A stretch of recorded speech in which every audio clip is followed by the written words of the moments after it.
2016 O level paper එකේ ප්‍රශ්න අංක 1ට යනවා.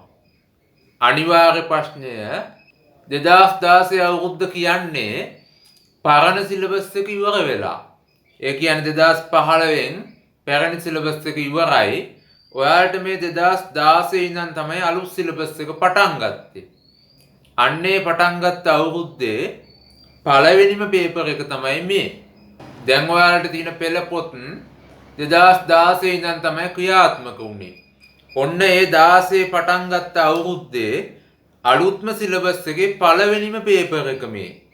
සාමාන්‍ය ලේසි පේපර් එකක් ඇවිල්ලා තියෙන්නේ. පළවෙනි ගාන ගොඩාක් ලේසි. බලමු. පහත සඳහන් සිද්ධිය ඇසුරෙන් අංක 1 සිට 10 දක්වා ප්‍රශ්නවලට පිළිතුරු සපයන්න. මාලතී විසින් නැවුම්මල් අලෙවි කිරීම සඳහා ව්‍යාපාරයක් මාලි නැවුම්මල් නමින් 2016 1 දින ජනවාරි 1 වෙනිදා රුපියල් 40000ක් යොදවමින් හා ඇයගේ මිතුරියකු වන සමන් මලීගෙන් රුපියල් 25000ක මුදලක් ණයට ලබාගෙන විහාරස්ථානයක් අසල කුලියටගත් ගොඩනැගිල්ලක ආරම්භ කරන ලදී. අපි සිද්ධිය කියවනකොටම අදාළ තැන්වලට ඉරි ගහගමු. එතකොට ආයෙත් බලන්න දෙයක් නෑ ලොකුවට. මාලති තමයි පටන් ගන්න තින්නේ නැවුම්මල් අලෙවි කිරීම සඳහා ව්‍යාපාරයක්. මාලි නැවුම්මල්. මාලති ආරම්භ කරලා මාලි නැවුම්මල් කියලා. 2016 1 දින 2016 ජනවාරි 1 වෙනිදා තමයි පටන් අරගෙන තියෙන්නේ. 40000ක් ප්‍රාග්ධනය යොදවලා මිතුරියකු වන සමන් මලීගෙන් 25000ක මුදලක් ණයටගෙන. බැංකු ණයක් ගන්න නැතුව සමන් මලීගෙන් ණයක් අරගෙන. ඒත් ණය මුදලක් තමයි ඉතින්. විහාරස්ථානයක් අසල කුලියටගත් ගොඩනැගිල්ලක ආරම්භ කරන ලදී. එදිනම අලෙවිය සඳහා මල් අසුරා තැබීමට රුපියල් 20000ක භාජන අත්පිට මුදලට ගන්නා ලදී. මල් අසුරල තියෙන භාජන. විහාරයට විශාල වශයෙන් දිනපතා පැමිණෙන වන්දනාකරුවන්ට මල් අලෙවි කිරීම මෙන්ම ප්‍රදේශයේ කුඩා මල් ශාලාවලට මල් සැපයීමද මෙම ව්‍යාපාරය විසින් සිදු කෙරේ. වන්නිතන වැදගත්. වන්දනාකරුවන්ට කියන්නේ අවසාන පාරිභෝජනයට මල් විකුණනවා. මල් ශාලාවලට විකුණනවා කියන්නේ නැවත විකිණීම සඳහා.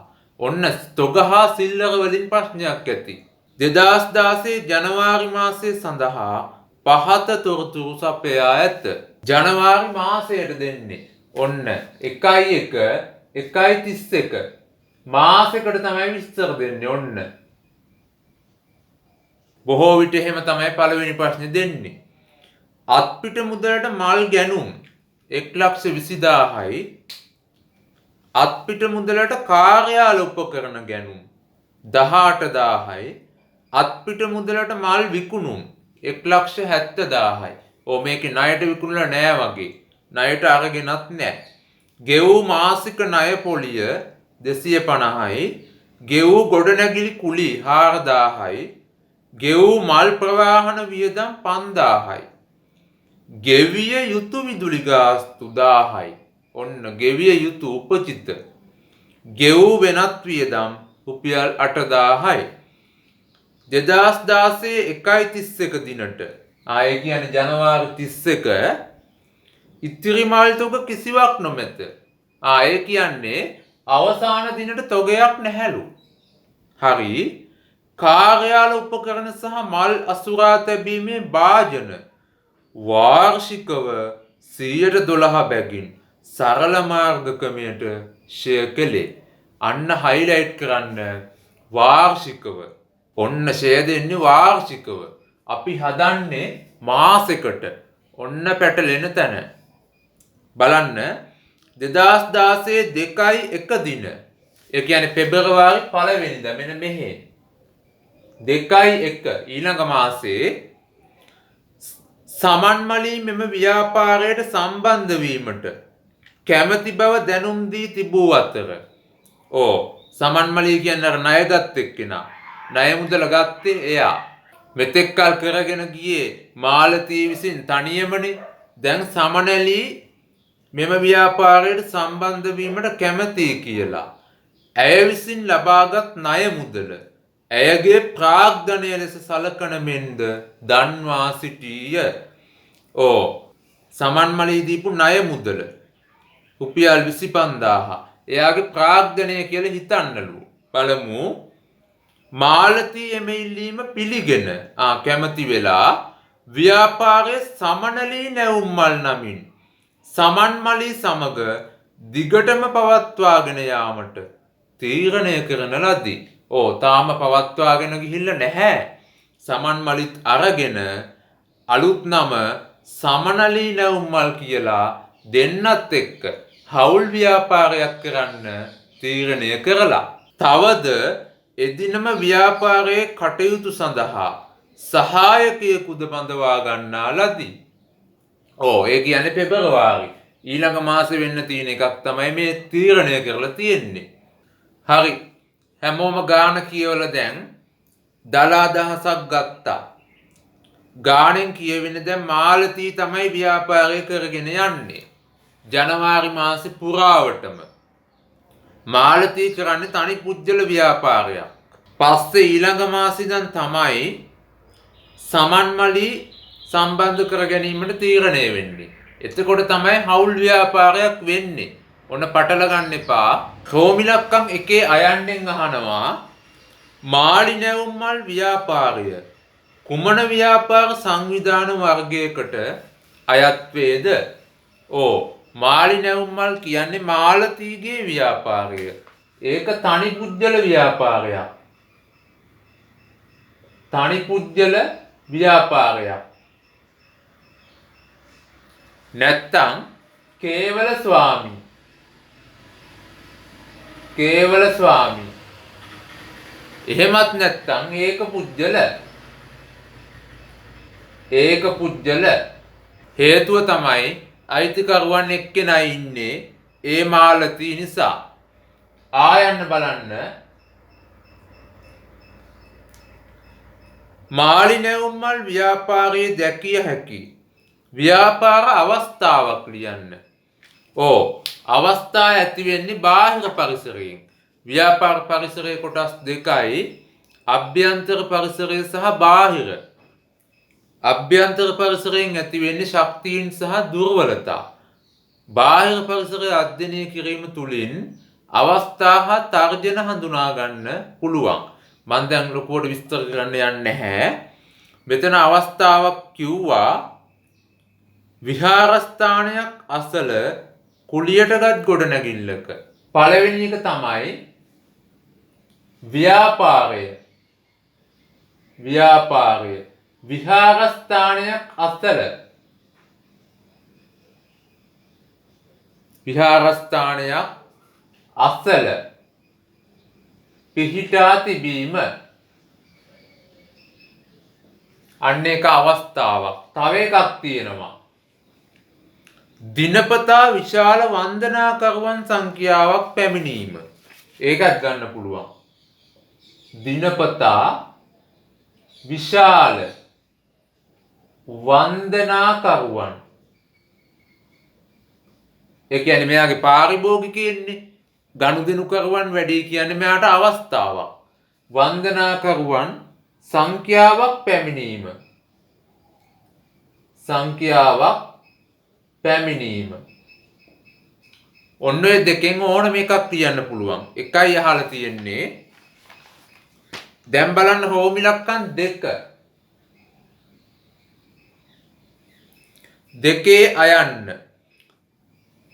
සමනලී නැවුම්මල් ව්‍යාපාර නාමය ලියාපදිංචි කළ යුතු බව සමන්මලී ප්‍රකාශ කරයි. ඒ පාර අහන්නේ සමනලී නැවුම්මල් ව්‍යාපාරය ගැන. අර අන්තිමටම කිව්වේ හවුල් ව්‍යාපාරය. දෙන්නත් එක්ක ජොයින්ට් වෙලා කරමුයි කියලා කියපු ව්‍යාපාරය ගැන තමයි දැන් කියන්නේ. මාලතී සහ සමන්මලී සමනලීගේ ණය මුදලත් ප්‍රාග්ධනය ලෙස අරගෙන සමනලී නැවුම් මල් නමින් හවුල් ව්‍යාපාරයක් කරනවා. අන්න ඒක නාමය ලියාපදිංචි කළ යුතු බව සමන්මලී ප්‍රකාශ කරයි. අයන්නෙන් අහනවා ඉහත ප්‍රකාශය හා ඔබ එකඟ වන්නේද? තනි පුජ්‍යල ව්‍යාපාරයක් හෝ හවුල් ව්‍යාපාරයක්. එහි අයිතිකරුවන්ගේ සම්පූර්ණ නම් වලින් හැර වෙනත් නමකින් පවත්වාගෙන යන්නේ නම් එම ව්‍යාපාර නාමය ලියාපදිංචි කළ යුතුය. මේකේ දැන් අයිතිකරුවන් තමයි මාලතී සහ සමන්මලී. ඔන්න ඒගොල්ලොන්ගේ සම්පූර්ණ නම් වලින් නෙවෙයි ව්‍යාපාරේ තියෙන්නේ. සමනලී නැවුම්මල් කියලා තියෙන්නේ. අන්න ව්‍යාපාර නාමය ලියාපදිංචි කළ යුතුය. ඔබ එකඟ වන්නේද? එකඟ වේ. එකඟ වේ. ආයන්නෙන් අහනවා ඔබේ පිළිතුරට හේතුවක් දක්වන්න. ඔන්න හේතුව තමයි මං කිව්වේ. අයිතිකරුවන්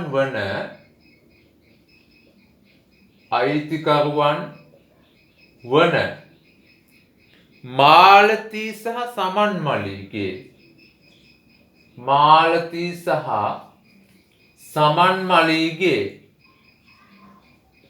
සමන්මලීගේ සම්පූර්ණ නම්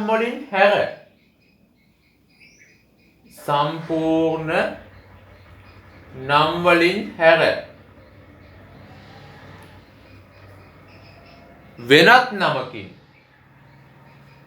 වෙනත් නමකින් වරහන් ඇතුලේ සමනලී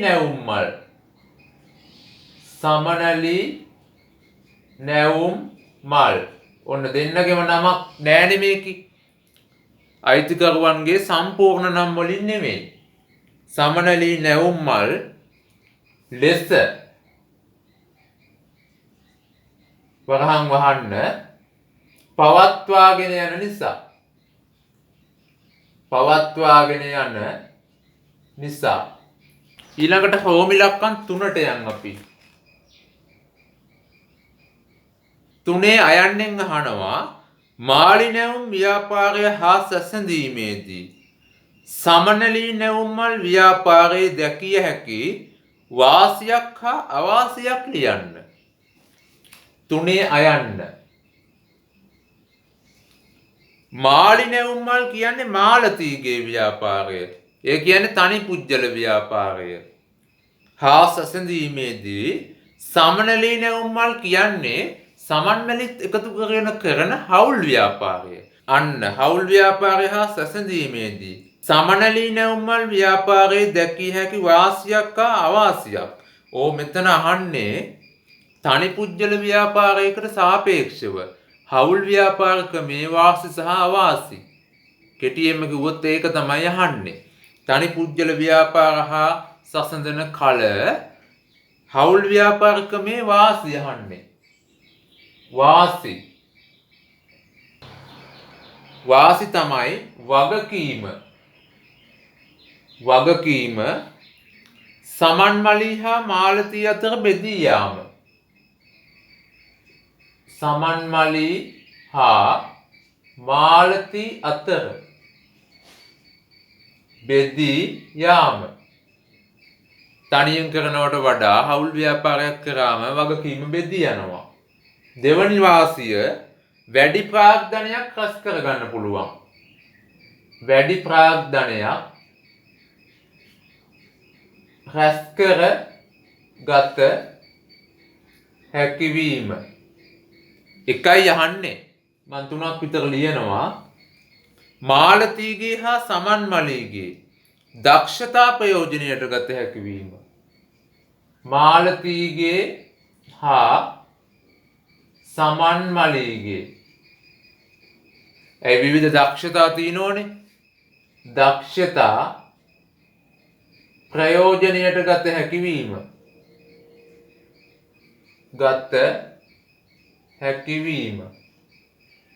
ඔන්න තනි පුජ්‍යල ව්‍යාපාරයක් කරනවට වඩා ඒ කියන්නේ මාලති තනියෙන් කරනවට වඩා සමන් මලින් ජොයින් කරගෙන හවුල් ව්‍යාපාරයක් කරන එකේ වාසි. ඊළඟට අහනවා වාසි 1යි අවාසියකුත් අහනවා. බලන්න අවාසි. ඒ කියන්නේ හවුල් ව්‍යාපාර ක්‍රමේ අවාසි මේ අහන්නේ. ලාභය දෙදෙනා අතර බෙදී යාම. ඔන්න අවාසියක්. ලාභය දෙදෙනා අතර බෙදී යාම. තනියෙන් භුක්ති විඳින්න බෑ. දෙවැනි අවාසිය සමන්මලී හා මාලතී අතර මතභේද ඇති විය හැකි වීම. සමන්මලී හා මාලතී අතර මතභේද ඇති විය හැකි වීම. තනියෙන් වැඩ කරනවා වගේ නෙමෙයි දෙන්නෙක් එක්ක වැඩ කරනකොට මතභේද කණ්ඩුසරවල් ඇති වෙනවා. ඔන්න එක එක අහන්නේ මන් ලිව්ව දෙක තුනක්ම ආයන්න බලන්න.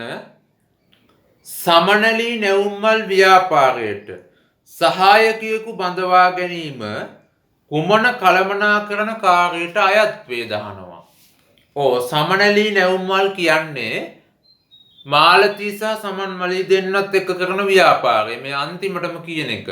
ඒ කියන්නේ හවුල් ව්‍යාපාරය. සහායකයෙකු බඳවා ගන්නා ලද කියලා තියෙනවා. කුමන කළමනාකරණ කාර්යයට අයත් වේද අහනවා. අවශ්‍ය සේවකයන් සහ සම්පත් බෙදා දීම අයත් වෙන්නේ සංවිධානකරණයට.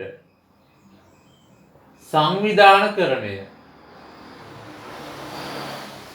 කළමනාකරණ කාර්යයන් 4යි.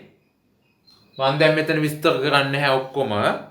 සංවිධානකරණය කියන්නේ සැලසුම් කරන ලද ක්‍රියාමාර්ග ක්‍රියාත්මක කිරීමට අවශ්‍ය සම්පත් හා තනතුරු බෙදා හැරීම. ඒ කියන්නේ වැඩ බෙදා දීම.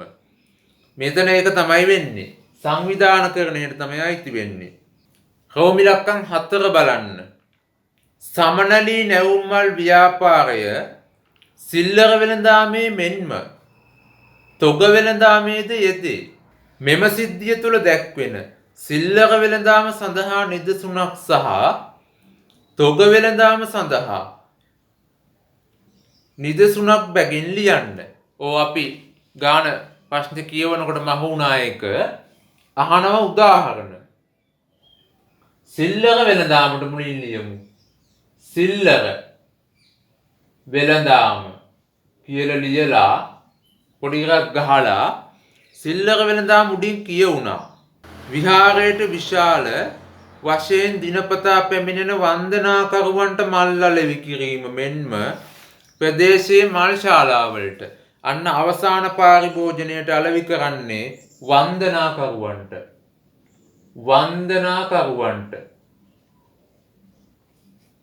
මල් අලෙවි කිරීම. මල් අලෙවි කිරීම. අන්න ඒක සිල්ලර වෙළඳාමක්. වන්දනාකරුවෝ කියන්නේ අවසාන පාරිභෝජනය. ඒ කියන්නේ නැවත විකුණන්නේ නැහැ. ඒගොල්ලෝ කෙලීම පන්සල් වලට පූජා කරනවා. ඊළඟ එක තොග වෙළඳාම. තොග වෙළඳාම කියන්නේ නැවත විකිණීමේ පරමාර්ථයෙන් ගන්නව නම්.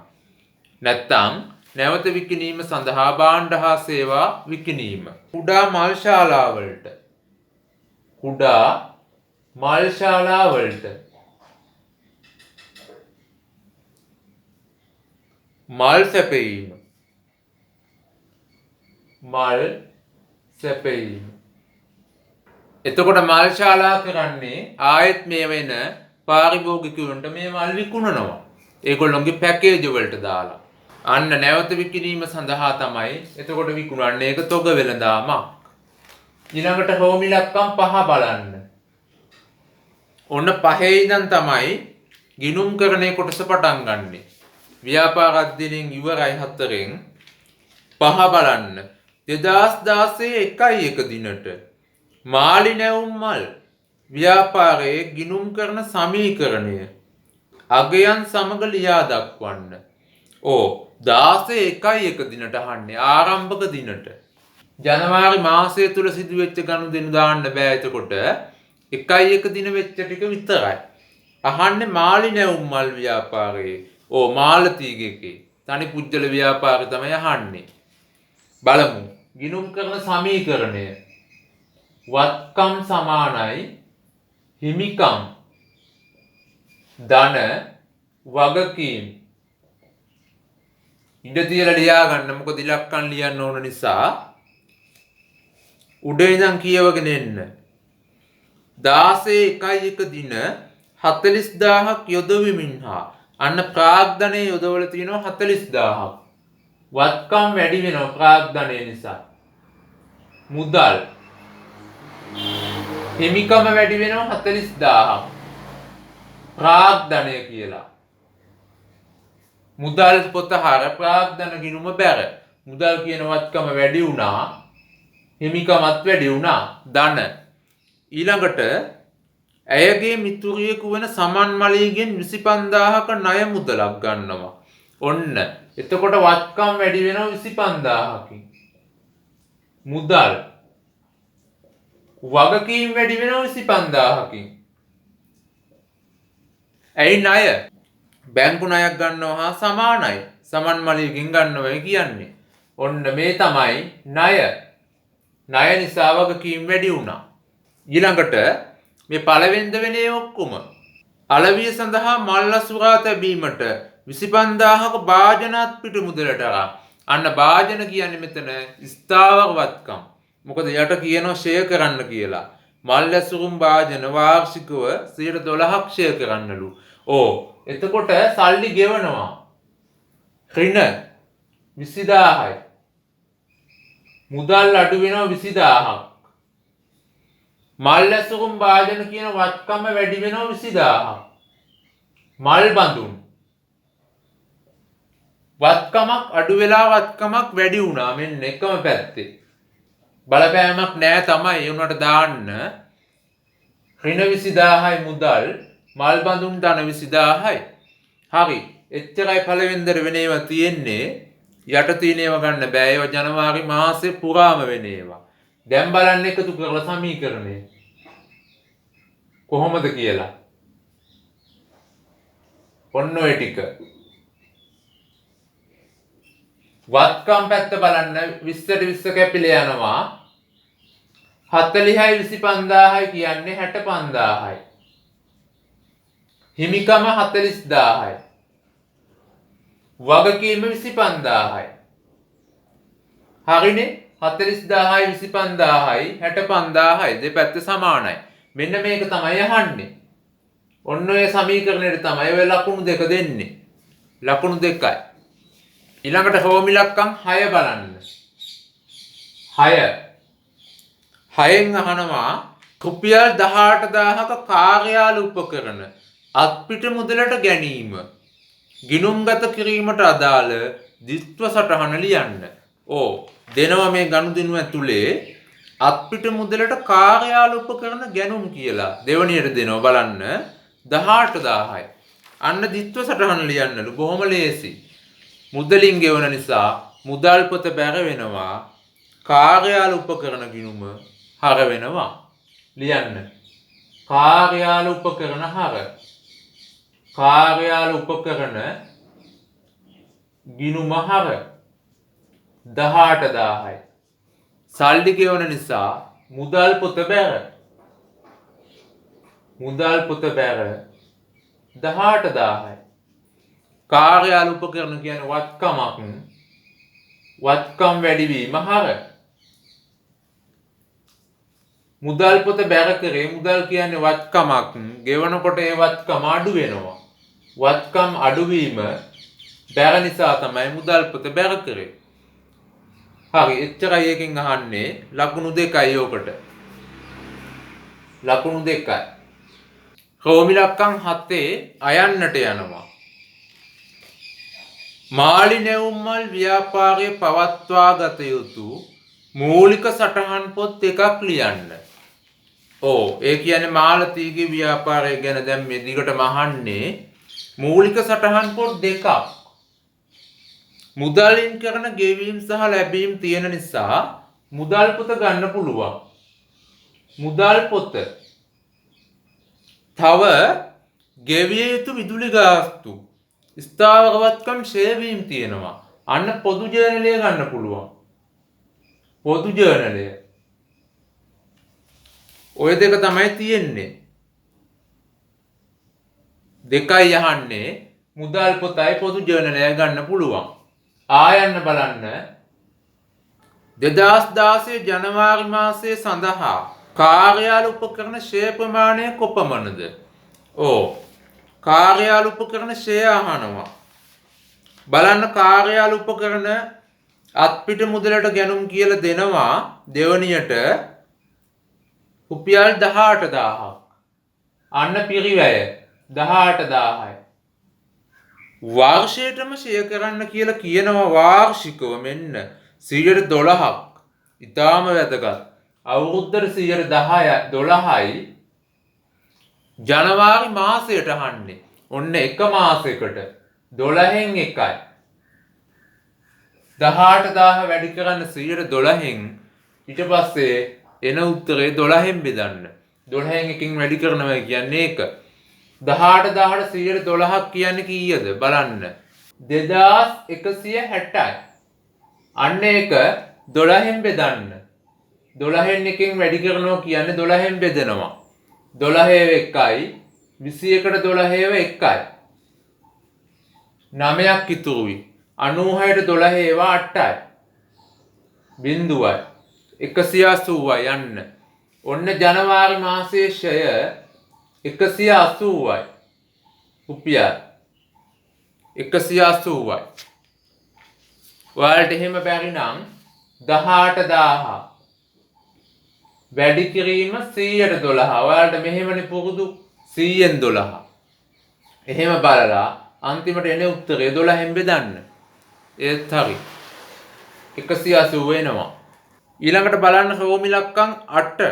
8න් අහනවා 2016 1.31 දිනට ව්‍යාපාරයේ අත ඉතිරි මුදල ගණනය කරන්න. මාසයේ අන්තිමට මුදල් ශේෂය අහන්නේ. මුදල් ශේෂය අහනවා නම් අපිට යන්න ලේසිම ක්‍රමය තමයි මුදල් පොත. අපි පොඩියට මුදල් පොතක් දාගමු. ලොකු ආකෘතියක් ඕනේ නැහැ. මුදල් පොතක් හදමු කටුවට. ලකුණු දෙකේ කොටසක්නේ. මෙන්න මේ පැත්තෙන් එනවා 1.1 දිනට. මුදල් ශේෂය. ආරම්භක ශේෂය තිබ්බනම් මෙතනින් එනවා. මේකේ ආරම්භක ශේෂයක් නැහැ. අපි බලමු මුදලින් සිදුවෙච්ච ගනුදෙනු මොනවද කියලා. බලන්න මුලින්දම්ම මාලති 40000ක ප්‍රාග්ධනය යොදවලා අන්න මුදල් පොත හර වෙනවා 40000යි ප්‍රාග්ධනය කියලා. මුදල් හර ප්‍රාග්ධන ගිණුම බැර. අපි දැන් ප්‍රාග්ධන ගිණුම දාන්නේ නැහැ. ඊට පස්සේ සමන් මලීගෙන් 25000ක ණය මුදලක් ගන්නවා. මුදල් පොත හර වෙනවා. සල්ලි ලැබෙනවනේ. මුදල් පොත හර සමන් මලීගේ ගිණුම බැර. සමන් මලී. මෙයා ණය හිමියෙක්. සමන් මලී බැර. ඊට පස්සේ 20000ක භාජන අත්පිට මුදලට ගන්නවා. අන්න සල්ලි ගෙවනවා. මුදල් පොත බැර 20000යි. විස්තරයට එන්නේ මල් අසුරා තැබීමට භාජන මල් බඳුන් මුදල් බැර මල් බඳුන් කියන වත්කම් ගිණුම හර. ඒක දාන්නේ දැන්. ඊට පස්සේ බලන්න අත්පිට මුදලට මල් ගැනුම් 1,20,000යි. අන්න සල්ලි ගෙවනවා. මුදල් පොත බැර ගැනුම් ගිණුම හර වෙනවා. ඒක දාන්නේ දැන්. අත්පිට මුදලට කාර්යාල උපකරණ ගැනුම් 18000යි. සල්ලි ගෙවනවා. මුදල් පොත බැර කාර්යාල උපකරණ ගිණුම හර. ඒක ස්ථාවරවත්කම. ඒ ගිණුම හර වෙනවා. අත්පිට මුදලට මල් විකුණුම් 1,70,000යි. මුදල් පොත හර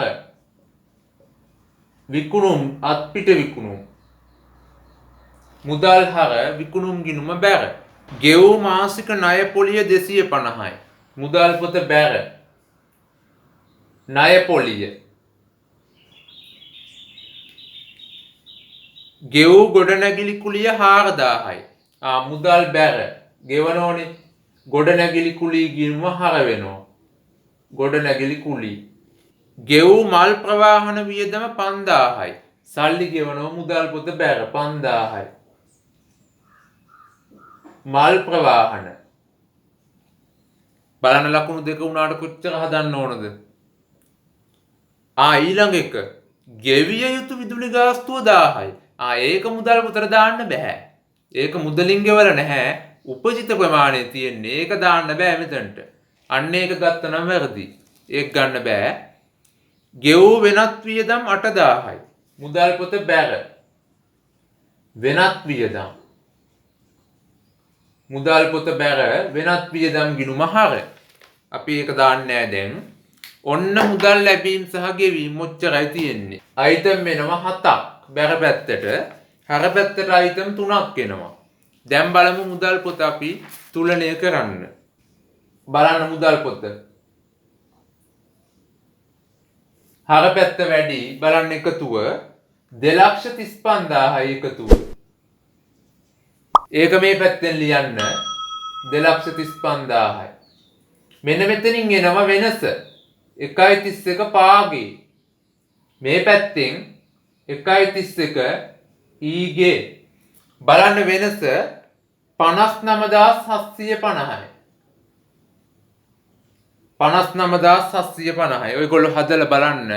මම මේ ගාන කලින් හැදුවා. මේ පැත්තෙන් ඊගේ 59750යි. වෙනස ගන්න විදිය දන්නවනේ.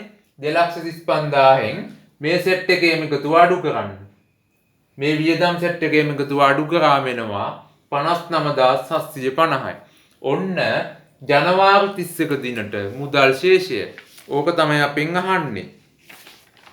59750යි. 8 වෙනි එකට උත්තරේ. රෝමි ලක්කම් 8ට රුපියල් 59750යි. ඔන්න ඔය උත්තරේට තමයි ලකුණු දෙකක් දෙන්නේ. ඊළඟට 9 වෙනි එක බලන්න. 2016 1.31 දිනෙන් අවසන් මාසය සඳහා ජනවාරි මාසයට කියන්නේ මාළි නැවුම්මල් ව්‍යාපාරයේ ලාභය හෝ අලාභය ගණනය කරන්න. ලාභය හෝ අලාභය අහනවා. කොහොමද අපි දැන් හොයන්නේ ලාභය අලාභය?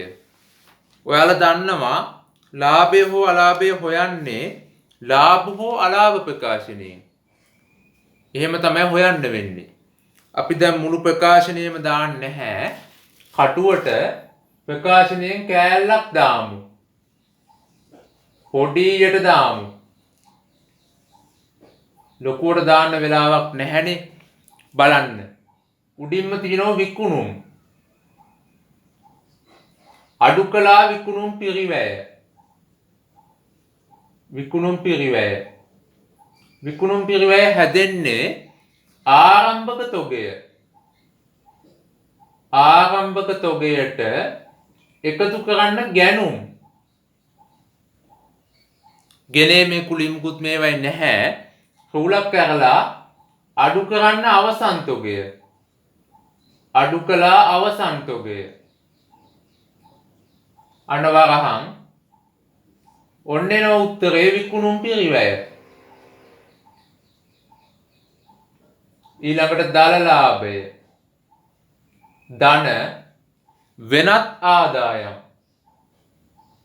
වෙනත් ආදායම්. මේ ගානේ වෙනත් ආදායම් නැහැ. රූලක් විතර තියලා අඩු කළා වියදම්. වියදම් තමයි ඔක්කොම තියෙන්නේ. බෙදා හැරීම් පරිපාලන වෙනත් මූල්‍ය කියලා බෙදන්න ඕනේ නැහැ.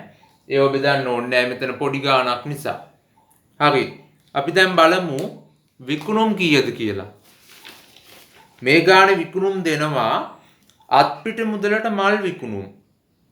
අත්පිට විකුණුම් විතරයි තියෙන්නේ 1,70,000 යන්න. දෙවනි තීරුවට දාන්න. විකුණුම් 1,70,000යි. අඩු කළා විකුණුම් පිරිවැය. ආරම්භක තොගයක් මේ ගානේ නැහැ. මිලදී ගැනුම් තියෙනවා බලන්න. අත්පිට මුදලට මල් ගැනුම් අන්න 1,20,000ක් තියෙනවා. ගැනුම් 1,20,000යි. එකතු කරන්න නෑනේ.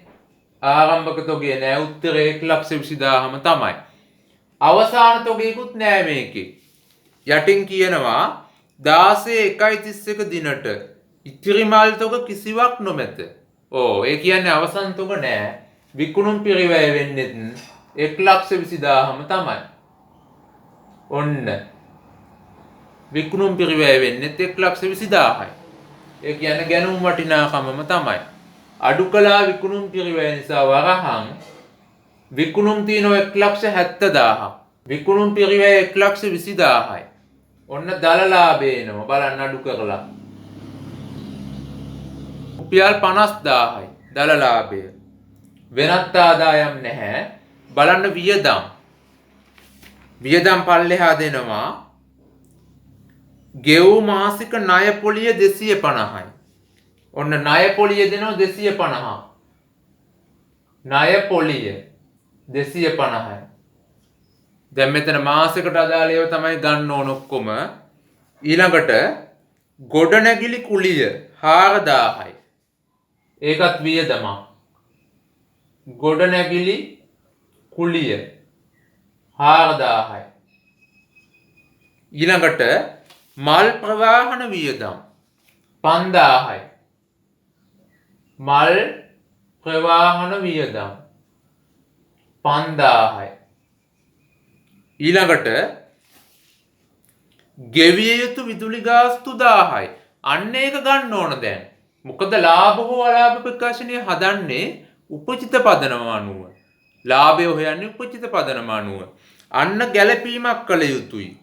ගෙවිය යුතු විදුලි ගාස්තු ගිණුම බැර විදුලි ගාස්තු කියන වියදම් ගිණුම හර වියදම් හර කියන්නේ මෙතෙන්ට එනවා.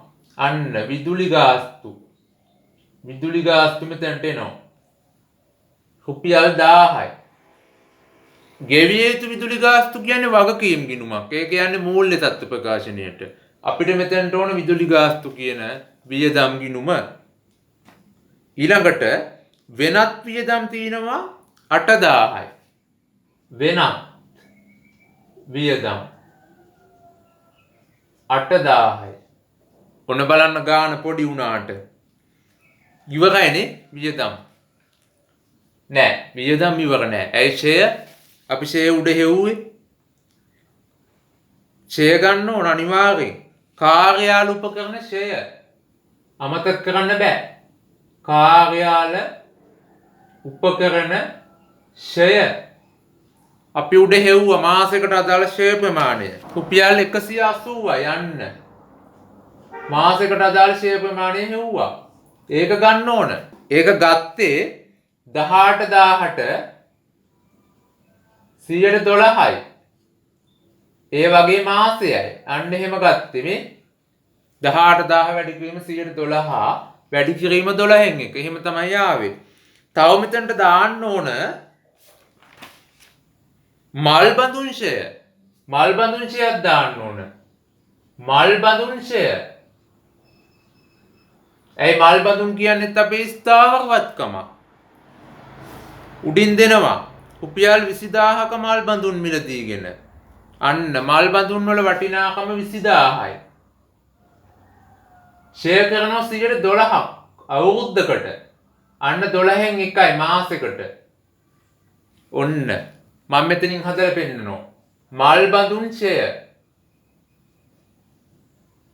හොයන්නේ පිරිවැය ඇවිල්ලා 20,000යි. ෂෙය ප්‍රතිශතයේ 12යි අවුරුද්දටම. අපිට ඕන මාසයයි 12න් එකයි. බලන්න 20,000ට 12ක් කියන්නේ 2,400යි.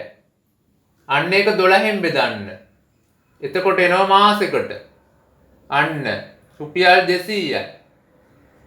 මාසික ෂෙය රුපියල් 200යි. අන්න ඒක මෙතනට එනවා. මල් බඳුන් ෂෙය. ඔන්න වියදම් අයිතම එනවා 7ක්. වියදම් අයිතමයන් 7ක් එනවා. බලන්න 7ේම එකතුව. මේ පැත්තේ වරහන්. අඩු කළා වියදම් නිසා වරහන් 18,630යි. 50,000න් 18,630ක් අඩු කරන්න. අන්න එනවා සුද්ධ ලාභය.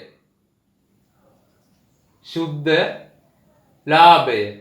බලන්න 50,000න් 18,630ක් අඩු කරලා.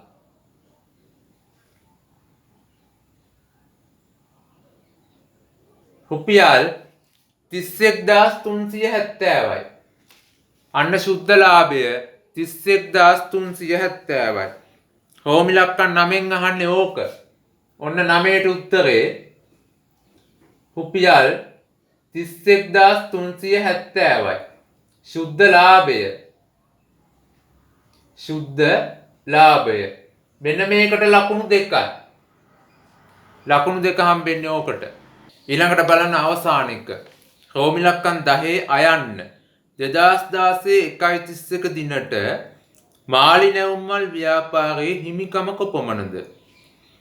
හිමිකම අහනවා අවසාන දිනට. අවසාන හිමිකම හොයන්නේ ආරම්භක හිමිකම. ආරම්භක ප්‍රාග්ධනයට එකතු කරන්න මාසයේ ලාභය. මාසයේ සුද්ධ ලාභය. ඒන උත්තරෙන් අඩු කරන්න ගැනිලි. මාසයේ ගැනිලි. මාසයේ ගැනිලි අඩු කරාම තමයි ඔන්න අවසන් දිනට හිමිකම එනවා. 1.31 දිනට හිමිකම ඔයාලා දන්නවා මූල්‍ය තත්ත්ව ප්‍රකාශනයේ හිමිකම වර්ගීකරණය කරන කොටසේ ප්‍රාග්ධනයට සුද්ධ ලාභය එකතු කරලා ඒකෙන් ගැනිලි අඩු කරාම තමයි අවසන් දිනට හිමිකම එන්නේ. ඒ වගේ තමයි ඒ කොටස තමයි මෙතන අහන්නේ. ඕක ගිණුම් කරන සමීකරණයෙන් හොයන්නත් පුළුවන්. ඊට වඩා අපිට ලේසි මෙතනින් හෙව්වම. බලන්න ආරම්භක දිනට හිමිකම අපි උඩ හෙව්වා. රෝමි ලක්කම් 5න් හෙව්වා 40000යි. 1.1 දිනට ප්‍රාග්ධනය රුපියල් 40000යි. අපි ඒක කලින් හෙව්වා මාසයේ සුද්ධ ලාභයේ හෙව්වා රෝමි ලක්කම් 9න් උඩ හෙව්වා. සුද්ධ ලාභය ආවා 31,370ක්. 31,370ක්. ඔන්න බලන්න එකතුව 71,370යි. අන්න මාසයේ ගැනිලි මුකුත් නැති නිසා අවසාන දිනට හිමිකම වෙන්නේ 71,370යි. ඔන්න ඕක තමයි අහන්නේ. අවසාන දිනට හිමිකම රුපියල් 71,370යි. ඔන්න ඕකට දෙනව එක ලකුණක්. ලකුණු 1යි. ආයන්න බලමු. ආයන්නත් එක්ක එකතු වෙලා තමයි ලකුණු 2 දෙන්නේ. ආයන්නෙන් අහනවා 16 1.31 දිනට.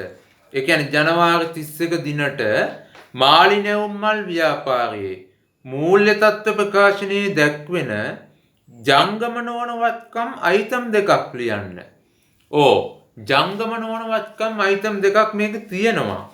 එකක් තමයි කාර්යාල උපකරණ. කාර්යාල